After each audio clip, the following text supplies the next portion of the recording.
Hello అండి, అందరికీ నమస్కారం.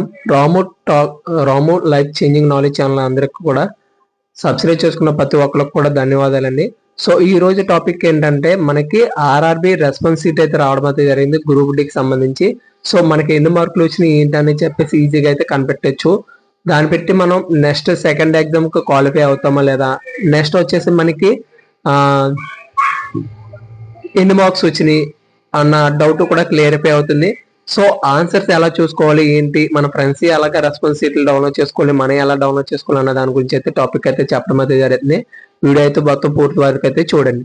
సో ముందుగా ఏంటంటే మనం అఫీషియల్ వెబ్సైట్ లోకి వెళ్ళిన తర్వాత మనకైతే లాగిన్ అండ్ యూజర్ ఐడి ఆడడం అయితే జరుగుతుంది. సో దాంట్లో మనకి రిజిస్ట్రేషన్ ఐడి నెంబర్ ఉండడం అయితే జరుగుతుంది.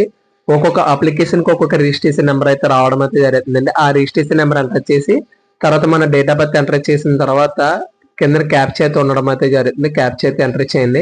ఎంటర్ చేసిన తర్వాత లాగిన్ అయితే చేయండి. మీరు లాగిన్ చేస్తే మనకి మన అప్లికేషన్ ఏ ఫోటో అప్లోడ్ చేసామో ఆ ఫోటో, తర్వాత ఎగ్జామ్ సెంటర్ లో ఏ ఫోటో లైవ్ ఫోటో తీసుకురో ఆ ఫోటో చూపించడం అయితే జరుగుతుంది. అంటే మన పర్సనల్ డీటెయిల్స్ అయితే చూపించడం అయితే జరుగుతుంది.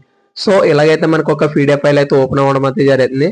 సో మీరేంటంటే మామూలుగా ఆల్ టికెట్ ఎలా డౌన్లోడ్ చేసుకున్నారో అదే వేలైతే ఉండడం అయితే జరుగుతుంది. చివరిన రెస్పాన్స్ షీట్ అని చెప్పేసి ఆప్షన్ ఉంటుంది, దాని మీద క్లిక్ చేస్తేనే మీకు క్లిక్ చేయరని చెప్పేసి ఒక పీడిఎఫ్ ఫైల్ అయితే దాని మీద క్లిక్ చేస్తే ఒక పీడిఎఫ్ ఫైల్ అయితే జనరేట్ అవడం అయితే జరుగుతుంది. సో మీకు ఆ జనరేట్ అయిన తర్వాత పర్సనల్ డీటెయిల్స్ చెక్ చేసుకున్న తర్వాత క్వశ్చన్స్ లాగా అయితే రండి. మీకు ఎగ్జాంపుల్గా ఇక్కడ 3వ క్వశ్చన్ చూపించడం అయితే జరుగుతుంది. మ్యాచింగ్ అయితే చేయమన్నారు. సో దీని ఆన్సర్ వచ్చేసి గ్రీన్ కలర్ లో చూడండి, అది కరెక్ట్ ఆన్సర్. సో పక్కన రైట్ సైడ్ లో మనకి చూజ్ క్వశ్చన్ చూజ్ ఆప్షన్ అని చెప్పేసి ఉంది, అది కూడా బి ఆప్షన్ అండి. అంటే ఇది ఒక క్వశ్చన్ కి ఒక ఆన్సర్ మార్కు కరెక్ట్ గా ఉంది అని ఒక లెక్క. అంటే బి అంటే ఒక మార్కు వచ్చినట్టు. 3 క్వశ్చన్స్ రాంగ్ అయితే 3 క్వశ్చన్స్ రాంగ్ అయితే 1 మార్క్ పోవడం అయితే జరుగుతుంది. సో అదే ఒక క్వశ్చన్ రైట్ అవ్వడం అయితే 1 మార్క్ అయితే రావడం అయితే జరుగుతుంది. సో చాలా మంది నాకు తెలిసిన వాళ్ళు, మా ఫ్రెండ్స్ వీళ్ళందరూ కూడా రాసిన వాళ్ళు అయితే అందరికి కూడా 45, 40, 50 అబోవ్ అయితే రావడం అయితే జరిగింది. ఎక్కువైతే రావలేదని చెప్పేసి అన్నారు. సో 5th క్వశ్చన్ కూడా అంతే, సేమ్ 6th సేమ్ ఏ ఆన్సర్ అయితే ఇవ్వడం అయితే జరిగింది, అయితే కరెక్ట్ ఆన్సర్. 7th వచ్చేసి కరెక్ట్ ఆన్సర్ వచ్చేసి డి అయితే, ఈ మేడం అయితే మనకి సి అయితే పెట్టడం అయితే జరిగింది, అది రాంగ్ ఆన్సర్. సో మీరు అలాగైతే 100 క్వశ్చన్స్ కి 100 క్వశ్చన్స్ అయితే లెక్కేయండి. సో మీకు కరెక్ట్ అయింది గ్రీన్ అండ్ చాయిస్ ఆప్షన్ అన్న దగ్గర 2 కరెక్ట్ అయితే మీకు అయితే 1 మార్క్ అయితే రావడం అయితే జరుగుతుంది. రాంగ్ అయితే 3 మార్క్స్ అయితే పోవడం అయితే 3 క్వశ్చన్స్ కి 1 మార్క్ అయితే పోవడం అయితే జరుగుతుంది.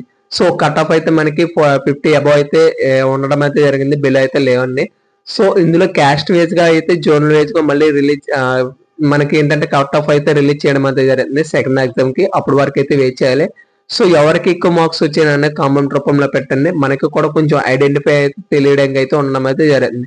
సో ఇంకో ముఖ్యమైన విషయం ఏంటంటే ఈ ఛానల్ ఇప్పుడు వరకు ఎవరైనా సబ్స్క్రైబ్ చేసుకోకపోతే సబ్స్క్రైబ్ చేసుకొని బెల్ ఐకాన్ అయితే యాక్టివేషన్ చేసుకోండి. అంటే నెక్స్ట్ వచ్చేసి ఏఎల్పి రాసిన వాళ్ళు, ఏఎల్పి ఎగ్జామ్స్ రాస్తున్నారు ప్రజెంట్, వాళ్ళందరూ కూడా అయితే all the best. Thank you అండి అందరికి కూడా.